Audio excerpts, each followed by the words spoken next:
તો આજે નવો આઈપીઓ જે છે તે ઓપન થયો છે એજીએસ ટ્રાન્ઝેક્ટ ટેકનોલોજીસ, જેના સીએમડી रवि गोयल અને सीएफओ सौरभ लाल અત્યારે આપણી સાથે જોડાઈ રહ્યા છે। आप दोनों का ही स्वागत है आपका। और सबसे पहले तो गुड आफ्टरनून कहना चाहेंगे। इंटरेस्टिंग कंपनी है सर। तो रवि जी, सबसे पहले तो आपसे जानना चाहेंगे कंपनी के बारे में थोड़ा सा बताइए सर। पिछली बार भी हमने जब इंटरेक्शन किया था आपने अच्छे से समझाया था हमारा क्या बिजनेस मॉडल है और जो इन्वेस्टर्स हैं वो कैसे समझे इस कंपनी को sir. Good afternoon and thank you very much for this.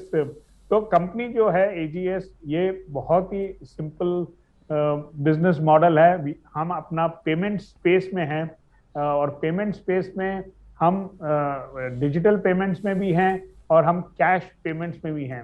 जो डिजिटल पेमेंट बिजनेस है उसमें हमारा मॉडल दोनों ही तरफ है।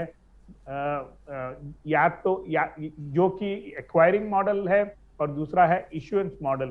तो जो भी आपका कार्ड, जो क्रेडिट कार्ड, डेबिट कार्ड्स होते हैं या कोई भी डिजिटल पेमेंट होती है, उसको एक्सेप्ट करने का जो पॉइंट ऑफ सेल मशीन होता है वो हम डिप्लॉय करते हैं। और हमारा जो टेक्नोलॉजी टीम का जो भी उद्देश्य है वो ये है कि कोई भी तरीके से कंज्यूमर का कोई भी मोड में डिजिटल पेमेंट जो है वो हम एक्सेप्ट कर सकें। और दूसरा जो उद्देश्य रहता है वो ये रहता है कि हम पॉइंट ऑफ सेल मशीन पे मर्चेंट की जो भी बिलिंग सॉल्यूशन है उसके साथ उसको इंटीग्रेट करें। तो ये तो एक एक्वायरिंग का जो हमारा डिजिटल का बिजनेस है वो है। दूसरा जो बिजनेस है वो है इश्यूएंस का बिजनेस, जहां की हमारी 100% होली ओन सब्सिडरी है जिसका नाम है इंडिया ट्रांजैक्ट सर्विसेज लिमिटेड, जो कि पीपीआई लाइसेंस होल्डर है सेंट्रल बैंक से। और उसके तहत हम ऑनगो गिफ्ट कार्ड इशू करते हैं और बहुत ही जल्दी ऑनगो एनसीएमसी कार्ड लॉन्च करने जा रहे हैं, जो कि एनपीसीआई की बहुत ही बढ़िया इनिशिएटिव है। नेशनल कॉमन मोबिलिटी कार्ड, जो कि ट्रांजिट पेमेंट्स के लिए पूरे पैन इंडिया पे चलेगा। और being a RuPay card, it will also work for online and offline payments. Definitely sir, बहुत इंटरेस्टिंग मॉडल है, बिजनेस मॉडल। हम अच्छे सेक्टर में हैं। सौरभ जी, फाइनेंसिस के बारे में थोड़ी सी चर्चा करते हैं। डेफिनेटली एक चीज़ जो हाईलाइट होकर आ रही है वो पिछले 2 साल के जो नंबर्स हैं वो थोड़े से स्टेगनेंट होते हुए दिख रहे हैं। तो इनके बारे में थोड़ा सा समझाइए कि कोरोना समय में हमारा बिजनेस कैसा रहा था और यहाँ से आगे रेवेन्यूज़ को, अपने नंबर्स को और सुधारने के लिए क्या स्टेप्स ले रहे हैं सर आप। बिल्कुल, आपको अगर मैं थोड़ा सा और पीछे लेके जाऊं तो पिछले 5 से 6 साल से अगर आप हमारा रेवेन्यू देखें, जैसा कि रवि जी ने भी बोला कि हमारा जो बिजनेस मॉडल है उसमें हम कैश बिजनेस और डिजिटल बिजनेस को, दोनों बिजनेस को हम इकट्ठे ग्रो कर रहे हैं। उस स्पेस में हम काफी इनोवेशन कर रहे हैं।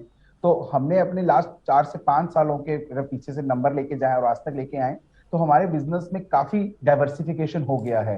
हमारा बिजनेस मॉडल जो पहले की प्रोडक्ट बिजनेस थोड़ा सा था, अब वो majority of the business service based business बन गया है, जिसमें हमारे पास बैंक के साथ, अदर पब्लिक सेक्टर बैंक्स के साथ, पब्लिक सेक्टर अंडरटेकिंग्स के साथ लॉन्ग टर्म कॉन्ट्रैक्ट्स हैं, चाहे वो एटीएम आउटसोर्सिंग के हों, चाहे वो कैश मैनेजमेंट बिजनेस के हों, चाहे वो डिजिटल बिजनेस के हों, जिसमें हम पॉज मशीन्स लगाते हैं, oil marketing company like IOCL, HPCL, BPCL.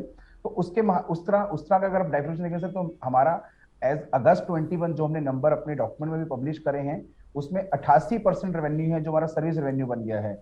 और जैसे कि आपने ये भी बोला कि सर कोविड टाइम पे लास्ट 2 सालों में जो भी कोविड की वजह से अनफॉर्चुनेट इवेंट्स हुए सर, क्योंकि हमारा बिजनेस इतना डाइवर्सिफाई हो चुका था, जो कि हम कैश और बिजनेस दोनों ग्रो कर रहे थे, सो हमें दोनों बिजनेस ने कॉम्प्लीमेंट करा सर एक दूसरे को इन 2 सालों में। और आने वाले टाइम में भी सर, जैसे सर ने बताया कि रवि जी ने बोला कि हमारा जो ग्रोथ प्लान है अपना पॉज बिजनेस को बढ़ाने का, ऑनगो प्लेटफॉर्म को और बिल्ड करने का, बहुत सारे वैल्यू एडेड सर्विसेज क्रिएट करने का मर्चेंट्स के लिए, उनको एम्पावर करने के लिए, उस पेमेंट डिवाइस को सिर्फ पेमेंट डिवाइस की तरह यूज नहीं करने के लिए, बट हम उस पेमेंट डिवाइस को वैल्यू एडेड सर्विसेज के फॉर्म में यूज करना, जिससे मर्चेंट और बहुत सारी सर्विसेज ऑफर कर पाए अपने कंज्यूमर को। जैसे इंश्योरेंस का इश्यूएंस होता है सर, डिजिटल पेमेंट्स होते हैं, जैसे लॉयल्टी रिडम्पशन हो गया, कैश एट द पॉज हो गया।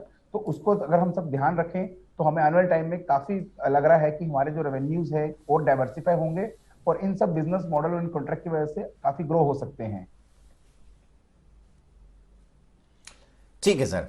अ, रवि जी, अब मैं ये जानना चाहता हूँ कि आपका जो बिजनेस है वो भारत में भी है, बाहर भी है।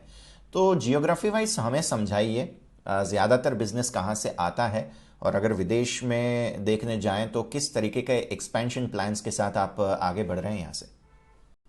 तो जैसा कि मैंने बताया, हमने बहुत ही सक्सेसफुल यहाँ पर जी। डिजिटल प्लेटफॉर्म क्रिएट किया है इंडिया में। और हम कैश बिजनेस में भी, हम एटीएम आउटसोर्सिंग बिजनेस में हैं, जो कि हम बैंकों के बिहाफ पे एटीएम्स लगाते हैं। ये हमने जब लॉन्च किया था तो इंडिया में ये सबसे पहला इस तरीके का कॉन्सेप्ट था, और आज पूरी तरीके से बहुत ही अच्छी तरीके से ये स्टैब्लिश हो चुका है। तो ये दोनों चीजों का, एटीएम आउटसोर्सिंग और डिजिटल पेमेंट्स की, हमने साउथ ईस्ट एशियन कंट्रीज में बहुत अच्छी डिमांड देखी और बहुत अच्छा गैप हमको नजर आया। तो हमारी एक 100% होली ओन सब्सिडरी है जिसका नाम है ग्लोबल ट्रांजैक्ट सर्विसेज, जो कि सिंगापुर बेस्ड है। उसके तहत हमने 5 कंट्रीज में अपनी सब्सिडरीज खोली। तो श्रीलंका में हम मेनली एटीएम आउटसोर्सिंग का काम करते हैं। इंडोनेशिया में हमने डिजिटल पेमेंट्स में काफी अच्छी इनिशिएटिव ली है। फिलीपीन में हमने कंट्री की लार्जेस्ट प्राइवेट सेक्टर बैंक है आरसीबीसी बैंक, उसके साथ टाई अप किया है to roll out digital POS solutions.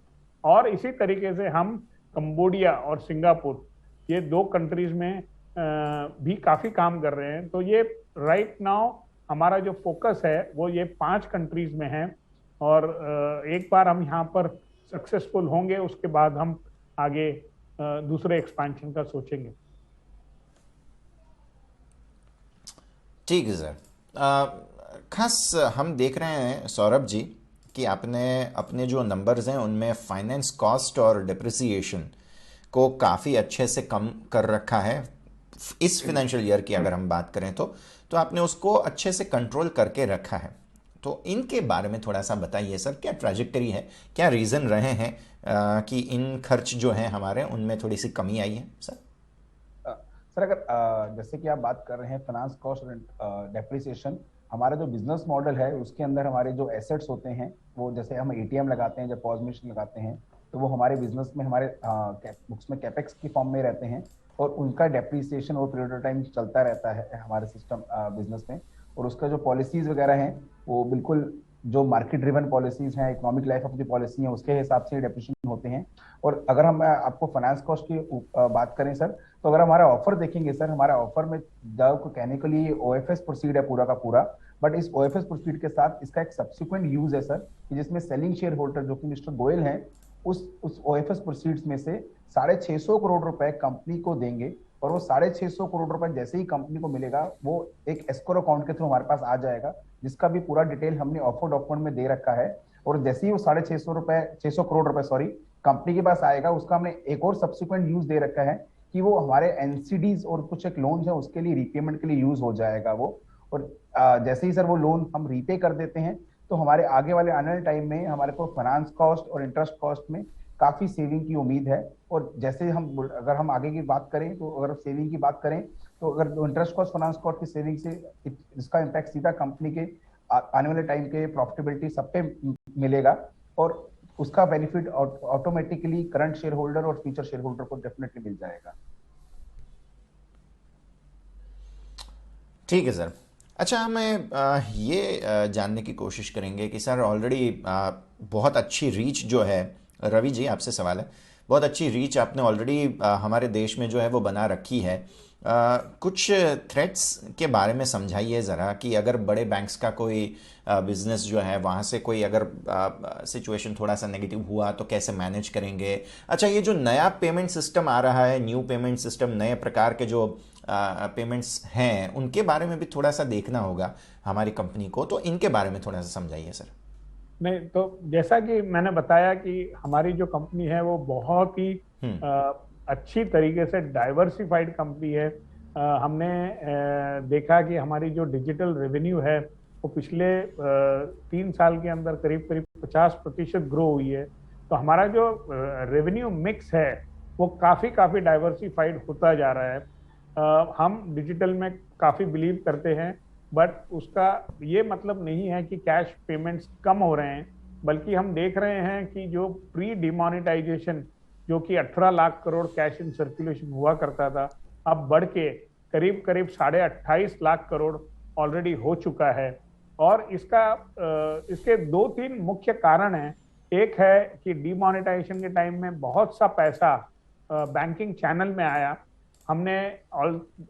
हमने देखा कि प्रधानमंत्री जनधन योजना के जो नए अकाउंट्स की जो बहुत ही बढ़िया इनिशिएटिव थी, उसके तहत करीब करीब 43 करोड़ नए अकाउंट्स खुले हैं। और लास्ट ये डायरेक्ट बेनिफिट ट्रांसफर जो कि अल्टीमेट यूजर के अकाउंट में जाता है, वो 75,000 करोड़ से बढ़कर करीब करीब 5 लाख करोड़ हो गया है। तो ये सब कारण से बहुत पैसा बैंक अकाउंट्स में आया है। और अभी भी जो अगर आप रिपोर्ट्स देखेंगे, अभी भी जो डिजिटल पेमेंट्स इंडिविजुअली जो लोग करते हैं, वो अभी भी 15% से कम लोग ही डिजिटल पेमेंट्स कर पाते हैं। 85% से ऊपर के लोग अभी भी कैश पेमेंट्स यूज करते हैं। तो भले ही आज अपने सपोर्ट स्टाफ को जो कि अपने पहले कैश दिया करते थे, अब उनके बैंक अकाउंट में पैसा देते हैं, वो लोग अब जाकर बैंक ब्रांचेस से या एटीएम से महीने में 2-3 बार जाकर पैसे निकालते हैं। और इससे हम देख रहे हैं कि एटीएम ट्रांजैक्शंस में भी बढ़ोतरी हो रही है। तो हमारा जो मॉडल है कैश और डिजिटल, हम दोनों को काफी बैलेंस करके चलते हैं।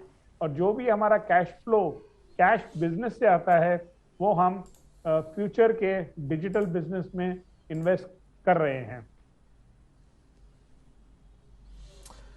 ठीक है सर, बहुत ही अच्छे से आपने समझाया है। एक आखिरी चीज़ मैं समझना चाहूँगा हमारे बैलेंस शीट को लेकर, और वो सवाल सर आपसे होगा, खास जिस तरीके की स्थिति हमने देखी है बैलेंस शीट पर, उसके बारे में थोड़ा सा समझाइए हमें।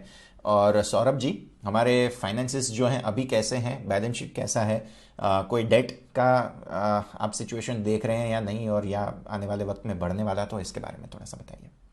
तो जैसे कि आपने बोला सर, हमारी जो कंपनी के जो उद्देश्य है भी इस ऑफर डॉक्यूमेंट से यही है कि जो ओएफएस प्रोसीड्स आएंगी वो इमीडिएटली थ्रू सीसीपीएस कंपनी के पास पहुंच जाएंगी विद द एस्क्रो अरेंजमेंट। और वो 650 करोड़ रुपए कंपनी यूटिलाइज करेगी इमीडिएटली अपनी बोरोइंग्स को कम करने के लिए। अगर मैं भी बैलेंस शीट की बात करूं सर, तो हमारी बैलेंस शीट पे करीब करीब नेट 1100 करोड़ की बोरोइंग्स है अप्रोक्सीमेटली नेट बेस पे। और उस 1100 करोड़ की बोरोइंग को हम 650 करोड़ से और कम कर देंगे तो हमारा डेट लेवल करीब करीब 500 करोड़ के लेवल पे रह जाएगा अप्रोक्सीमेटली।